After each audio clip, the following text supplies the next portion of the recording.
The world stage is constantly shifting, with numerous global events unfolding daily. Today, we delve into a topic that hits close to home for many Canadians planning their travels. It's often said that Canadians are welcomed with open arms wherever they go. But is that universally true, especially as we look towards 2025?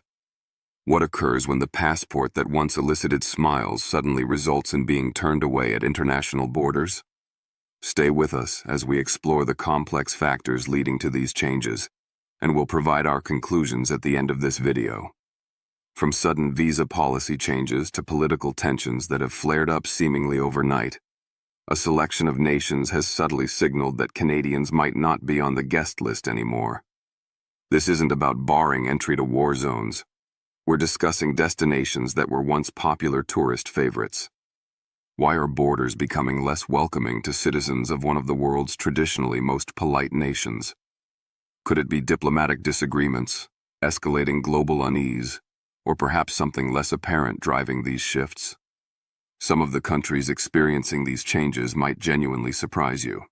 So, before you confirm that flight booking and pack your signature maple syrup, join us as we examine 10 countries where Canadians may find themselves no longer welcome in 2025. We believe this information is crucial for planning future travels. If you find this content valuable, please consider subscribing to our channel and hitting the like button. Your support is incredibly important for helping us grow and continue bringing you these insights. Also, let us know in the comments where you're watching from. We love hearing from our audience around the globe. Let's begin with North Korea. This nation is notorious for its extreme surveillance. It's a place where every action is scrutinized, and a single misstep could potentially lead to disappearing without a trace. You might think this would deter visitors, but astonishingly, some Canadians are still attempting to travel there. Unfortunately, these attempts often don't end positively.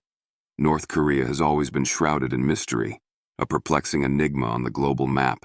However, in 2025, it has solidified its reputation as one of the most perilous locations for Canadians to even contemplate visiting. The risk isn't merely theoretical, it's starkly real. The Government of Canada has issued an official, unequivocal warning: avoid all travel to North Korea.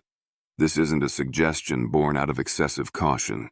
It's a serious advisory based on tangible dangers.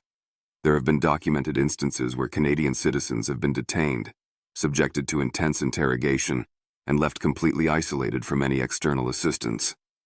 Compounding the danger is the absence of a Canadian embassy within North Korea. This means there's no diplomatic lifeline, no straightforward way out, and absolutely no one readily available to provide aid should circumstances take a turn for the worse. It's a situation where visitors are entirely vulnerable, navigating a highly controlled environment without the safety net of consular support. The question then arises: what compels travelers toward such a high-risk destination?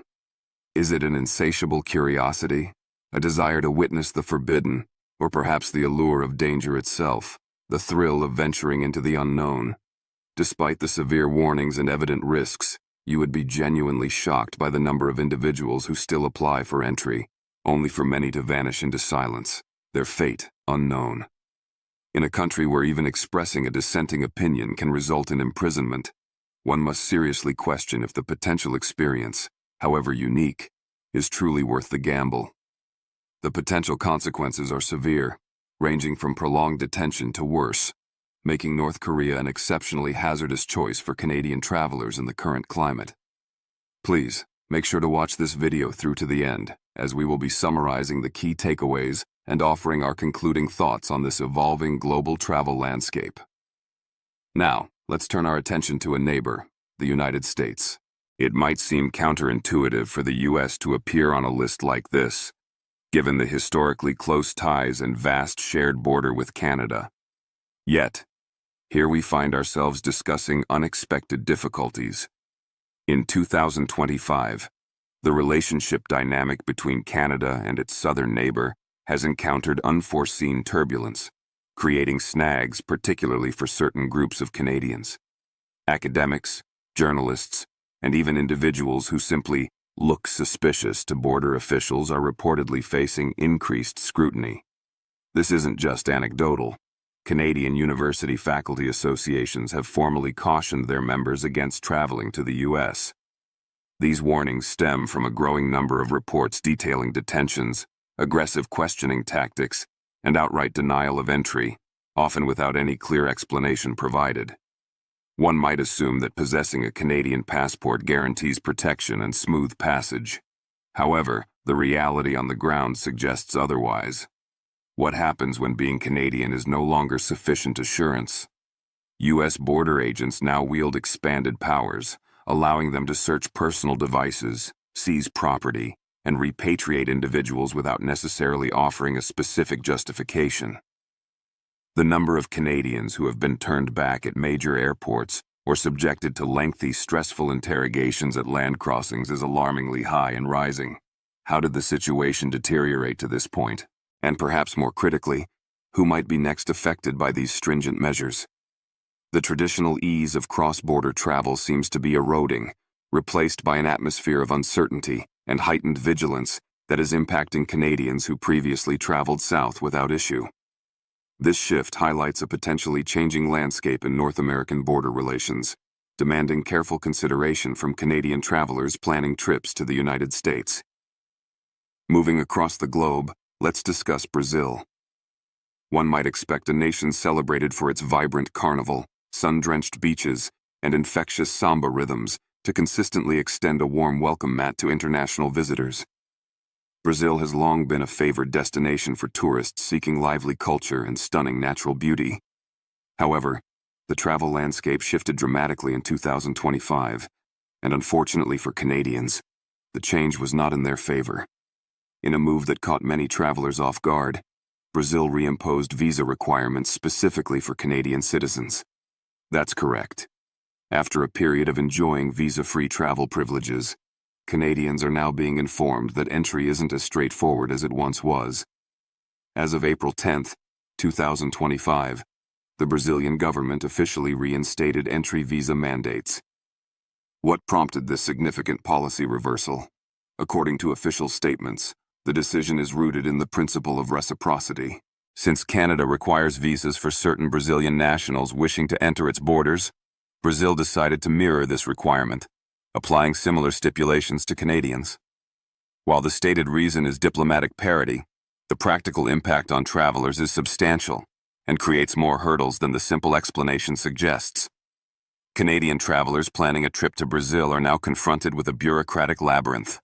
They are forced to apply for visas weeks, sometimes months, in advance, potentially attend in-person interviews at Brazilian consulates, and navigate complex and often confusing online application forms, all just for a vacation. Yet, the implications extend beyond mere paperwork and inconvenience. A palpable sense of unease is growing among potential Canadian visitors. Some have reported being subjected to pointed questioning upon arrival regarding their travel intentions, detailed itineraries, and even scrutiny of their social media profiles. Is this simply standard procedure being applied more rigorously, or does it signal underlying tensions simmering beneath the surface of diplomatic relations? While Brazilian tourism officials might downplay the significance, asserting it's no major impediment, the statistics tell a different story. Bookings from Canada to Brazil experienced a notable decline in early 2025. Airlines are consequently reducing the frequency of direct flights, and travel agencies find themselves advising clients to perhaps consider alternative destinations. The number of Canadians canceling potential dream vacations to Brazil due to these new complexities is surprisingly high. This development isn't merely about bureaucratic red tape, it's fundamentally about accessibility. Brazil, home to breathtaking natural wonders like the Amazon rainforest and the majestic Iguazu Falls, now feels considerably more distant and harder to reach for Canadian explorers. So, before dusting off those flip-flops and eagerly booking that flight, Canadians must now carefully weigh the question: is navigating the new, cumbersome visa process worth the potential hassle and uncertainty? Will the country that once embraced visitors with open arms still feel as welcoming upon arrival? Because in 2025, the journey to Brazil for Canadians is not just about deciding where to go, it's about navigating the process of whether they're still permitted entry with the same ease as before. Let's journey back to Europe and consider Spain. Spain typically conjures images of a dream destination. Sun-kissed Mediterranean beaches, vibrant historical cities pulsating with life, and the delectable experience of paella enjoyed by the sea. It has consistently ranked as a top choice for travelers seeking culture, relaxation, and sunshine. However, for Canadian travelers contemplating a Spanish getaway in 2025, that idyllic dream is encountering an unexpected and rather unwelcome dose of reality, turning into a surprising ordeal for some. Spain has discreetly started to implement new travel restrictions that are impacting visitors from several nations, and unfortunately, Canada is among them.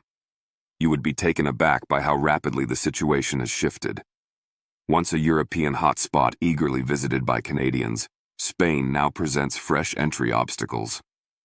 These changes are attributed to a combination of factors, including diplomatic recalibrations within the European Union, a general tightening of border controls across the Schengen area, and a broader regional strategy adjustment that has caught many international travelers, including Canadians, unprepared. While it doesn't represent an outright prohibition on entry, the regulations governing visits are becoming noticeably stricter. The level of scrutiny at border control points is intensifying, and the overall reception might feel cooler than in previous years. Several Canadian travelers have already encountered difficulties, with some being denied entry and others being compelled to provide more documentation than just a return ticket and a friendly demeanor. Reports indicate that border officials are increasingly requesting proof of accommodation for the entire duration of the stay, detailed financial statements demonstrating sufficient funds, and in certain instances, even health records or proof of comprehensive travel insurance. Why this abrupt change in approach? Insiders suggest it's partly linked to EU-wide efforts to enhance security measures and manage migration flows more effectively. Others speculate about underlying political trade-offs occurring behind closed doors that indirectly affect travel policies for third-country nationals like Canadians. But this raises a significant question. Are Canadian travelers becoming unwitting pawns, collateral damage in larger geopolitical maneuvers and global chess games? Tour operators across Europe have quietly begun flagging Canadian passports as requiring additional review upon arrival in Spain. Furthermore, travel insurance companies are reassessing their risk models for trips to the Iberian Peninsula, potentially leading to higher premiums or stricter claim conditions for Canadian policyholders. So, if you're considering a European vacation that includes Spain, it's crucial to think again. If your passport bears the maple leaf, be prepared for the possibility of longer queues at immigration, more probing questions, and in some unfortunate cases, the potential for being denied entry altogether. This is just the beginning of understanding these new travel dynamics. Now, let's shift our focus to the African continent, specifically South Sudan. There are destinations where travel involves minor inconveniences, and then there are places where venturing forth could genuinely cost you your life. South Sudan falls squarely into the latter category. As the world's youngest nation, officially formed in 2011, South Sudan might appear on the map, but for Canadian travelers in 2025, it is effectively off-limits due to extreme danger. The Canadian government's travel advisory is stark and unambiguous. Avoid all non-essential travel, and for many regions, avoid all travel entirely. This warning isn't merely for thrill-seeking adventurers or investigative journalists. It applies universally. Business travelers, aid workers, and even seasoned globetrotters with extensive experience in challenging environments are strongly cautioned against going. Why such a severe warning? South Sudan is not grappling with simple infrastructural challenges like rough roads or unstable power grids. The nation is deeply mired in protracted conflict and widespread chaos that permeates much deeper than surface appearances might suggest.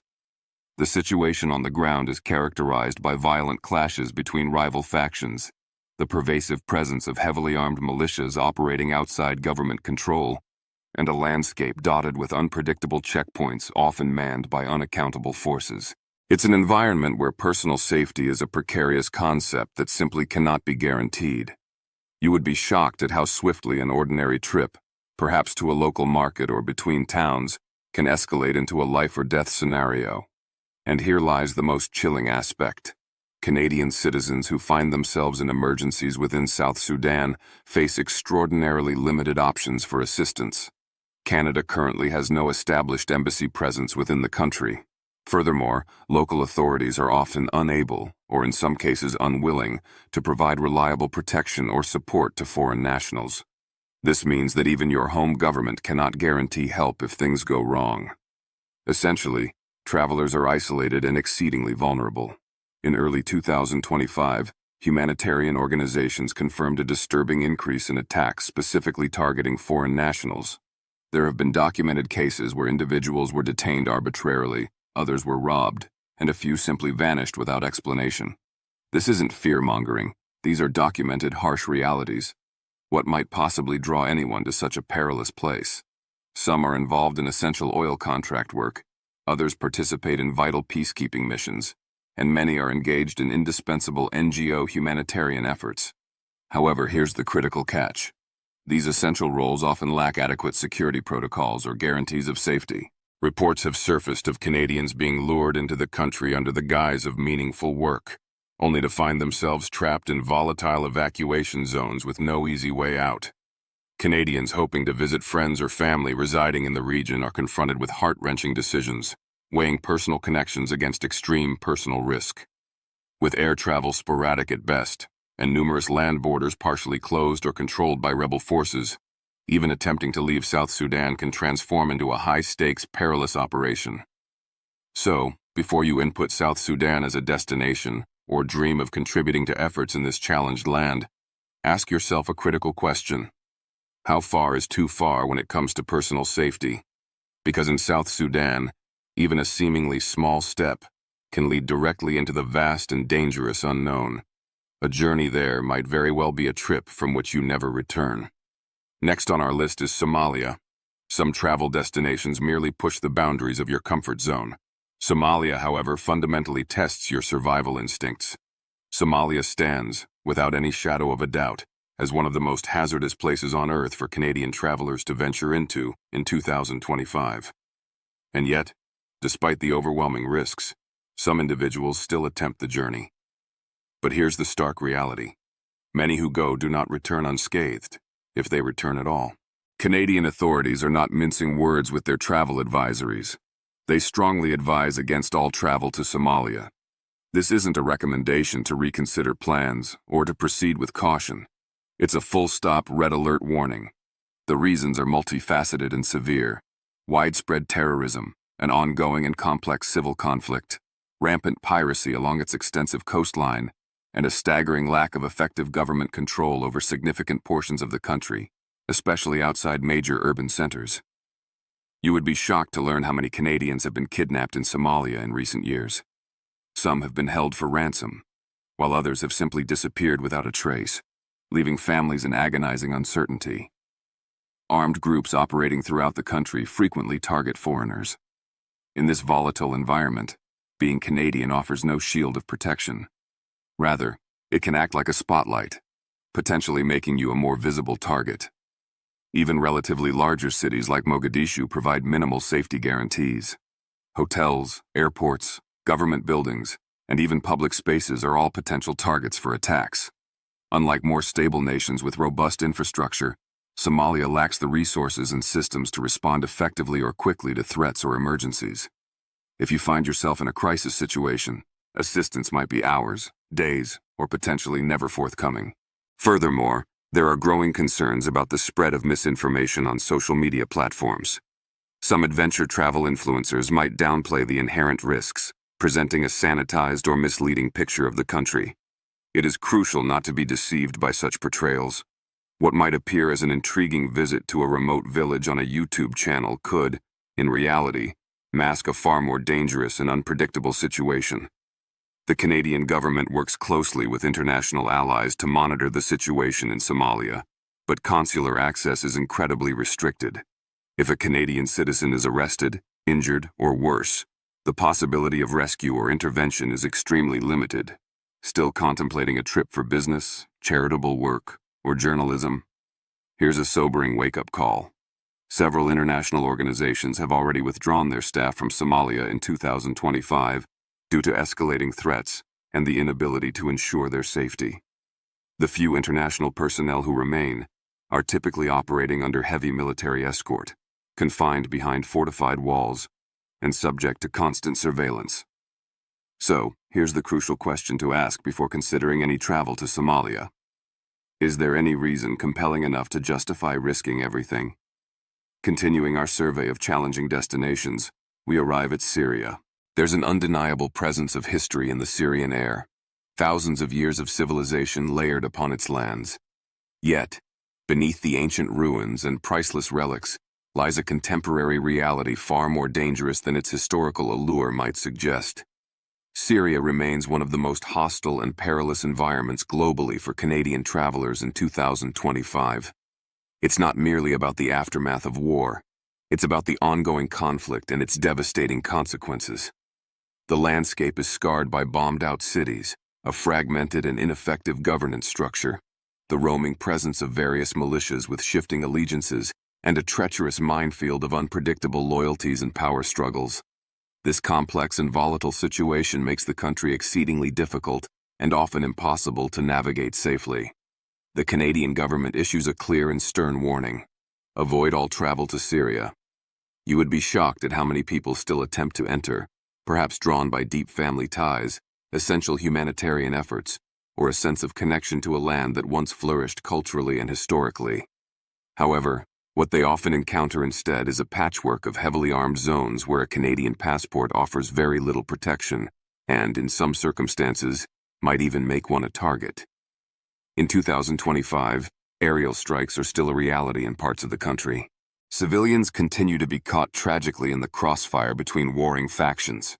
Furthermore, various terrorist organizations, some splintered and others re-emerging, persist in operating within the shadows, posing a constant threat. This isn't the type of danger that's easily discernible on a travel map. It's the kind that can erupt suddenly and violently, changing conditions in minutes.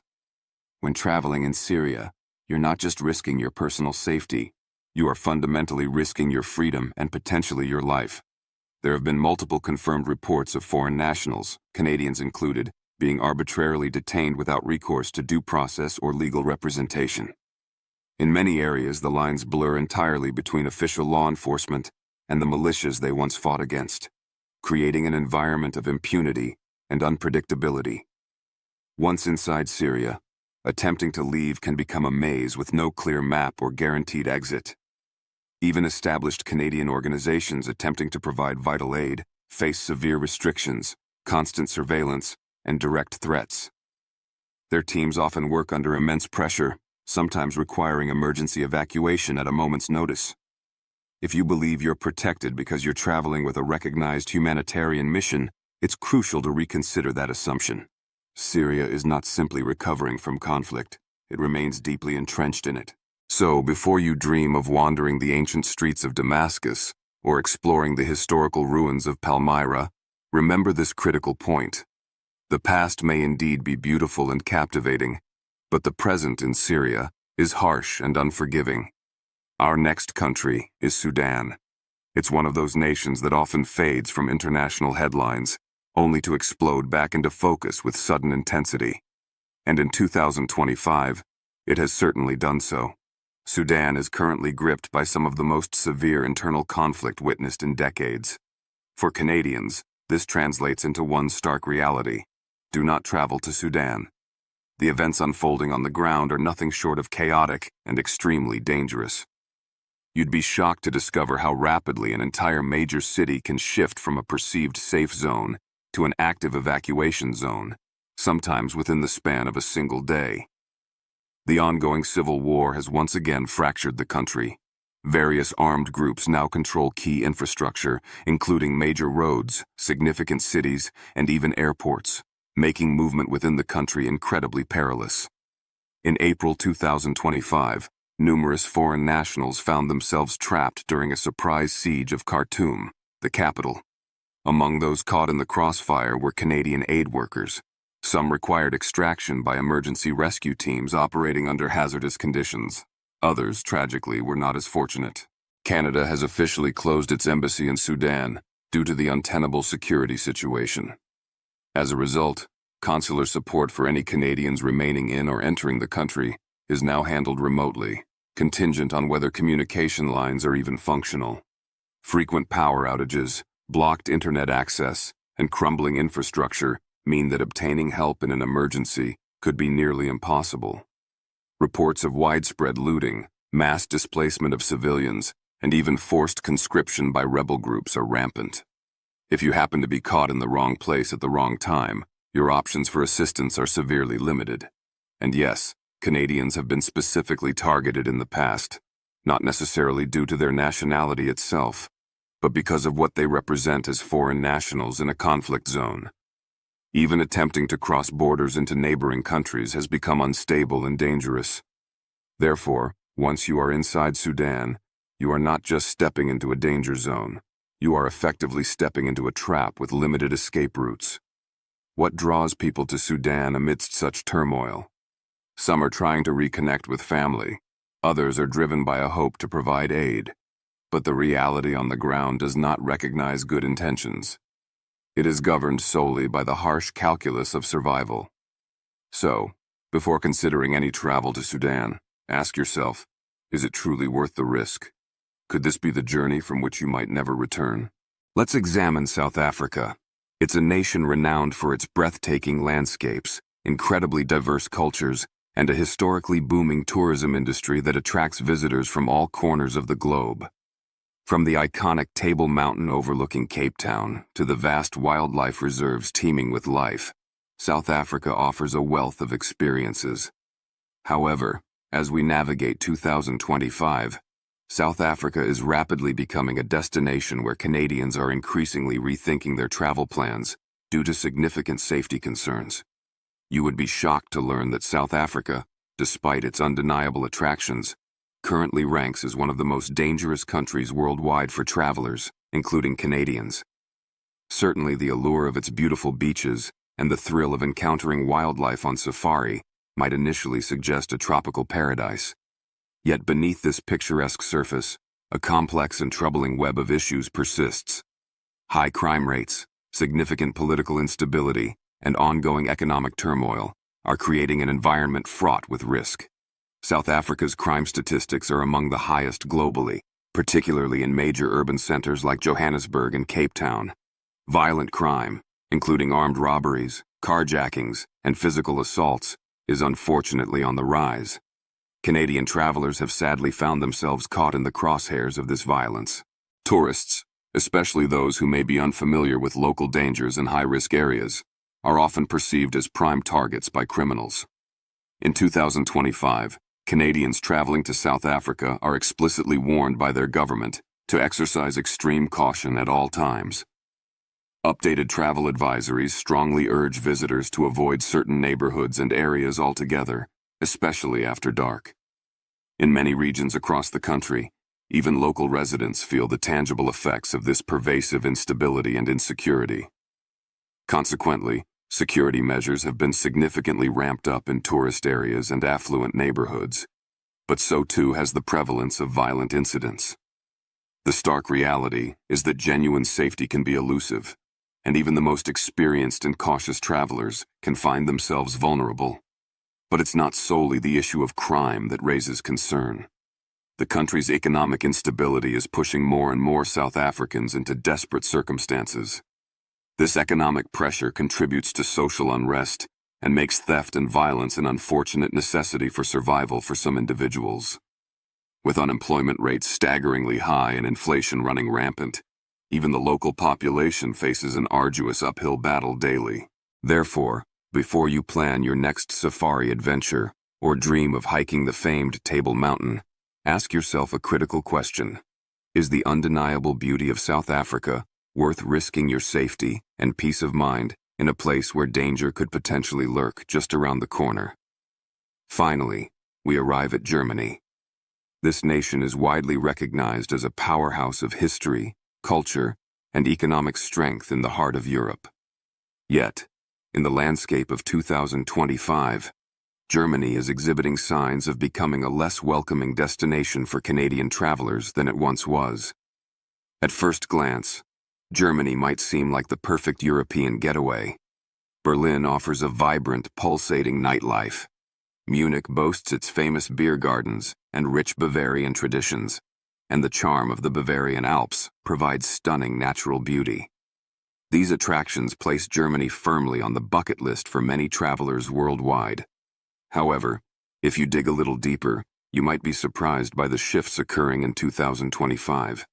You would be shocked to learn that Germany, once a place where Canadians could roam freely with relative ease, has notably tightened its immigration and travel policies, particularly for non-EU citizens, which includes Canadians. The once straightforward passage into the country now frequently involves more significant bureaucratic hurdles. This is especially true for those looking to stay for extended periods for work or study. In fact, Canada's own travel advisory for Germany in 2025 highlights increasing challenges for Canadian citizens in sectors such as business and education. Obtaining work visas, which used to be a relatively simple process, now often requires extensive documentation, proof of qualifications recognized by German standards, and potentially long waiting periods for approval, particularly in highly competitive professional fields. Universities that previously welcomed Canadian exchange students with enthusiasm are now becoming more selective in their acceptance processes, sometimes citing rising immigration quotas or resource limitations as reasons for stricter criteria. But the complexities don't end there. With a large influx of refugees and migrants in recent years, local resources in many parts of Germany are stretched thin. This situation has unfortunately led to rising social tensions in some areas, particularly concerning economic pressures and social integration challenges. Consequently, Canadian travelers visiting these specific regions are advised by their government to proceed with caution and be aware of their surroundings, especially in less tourist-centric parts of the country. Furthermore, this financial pressure has contributed to protests and labor strikes in various sectors, making some regions feel more volatile than they have in the past. Germany, traditionally known for its structure, stability, and order, now presents a somewhat different feel for some visitors. It's a country where stability is being tested by new pressures, and the cost of visiting or staying, particularly in major cities, has never been higher. Rent prices in urban centers like Berlin and Hamburg are skyrocketing. While the overall economy remains relatively stable, the affordability of everyday life is becoming increasingly out of reach for many, including locals and long-term visitors. So, before you book that potentially cheap flight to explore Europe via Germany, ask yourself, is Germany still the easy, straightforward destination it was once perceived to be? From the extreme risks in South Sudan and Somalia to the surprising bureaucratic and social shifts in Germany and Brazil, the countries we've discussed today present a complex and evolving picture for Canadian travelers in 2025. What once seemed like accessible escapes or straightforward travel destinations are now increasingly fraught with risks, red tape, and rising tensions. But understanding these challenges is the first step towards navigating them. Knowledge empowers you to make safer, smarter decisions about your international journeys. By staying informed about changing visa requirements, security situations, and local conditions, you can better prepare for potential difficulties or choose alternative destinations that align better with your comfort level and safety priorities. The world remains a vast and fascinating place to explore, but traveling responsibly in 2025 requires more diligence and awareness than ever before.